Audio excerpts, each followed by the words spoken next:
Malaysia আন্তর্জাতিক মাতৃভাষা দিবস কার্নিভাল উপলক্ষে স্কুল কলেজের শিক্ষার্থীদের মধ্যে রচনা ও চিত্রাঙ্কন প্রতিযোগিতার আয়োজন করা হয়েছে।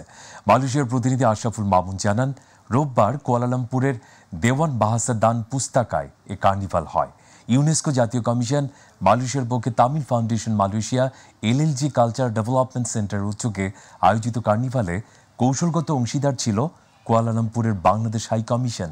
অনুষ্ঠানে ভাষা আন্দোলনের উপর ছবি ও প্রামাণ্যচিত্র প্রদর্শন করা হয়। পরের প্রতিযোগিতায় বিজয়ীদের মাঝে পুরস্কার বিতরণ করেন প্রধান অতিথি বাংলাদেশ হাই কমিশনের deputy high commissioner Mohammad Khorshed Alam Gastagir. কার্নিভালে মালয়েশিয়ার বিভিন্ন স্কুলের 2 শতাধিক শিক্ষার্থী অংশগ্রহণ করে।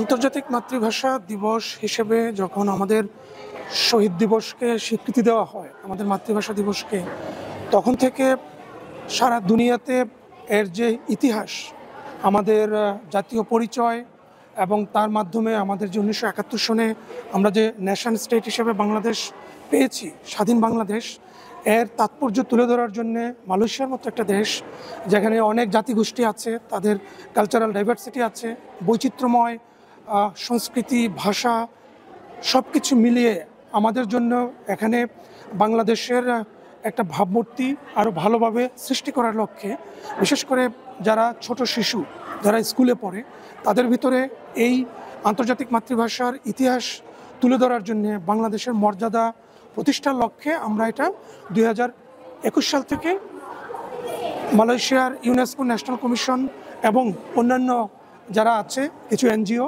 তাদের সাথে এটা করছি। ফ্রান্সের প্রধানমন্ত্রী শেখ হাসিনার স্বদেশ প্রত্যাবর্তন দিবস পালিত হয়েছে। ফ্রান্স প্রতিনিধি বাদল পাল জানান, প্যারিসের মেট্রো হোসের একটি রেস্টুরেন্টে এই অনুষ্ঠান আয়োজন করে ফ্রান্সের আওয়ামী লীগ।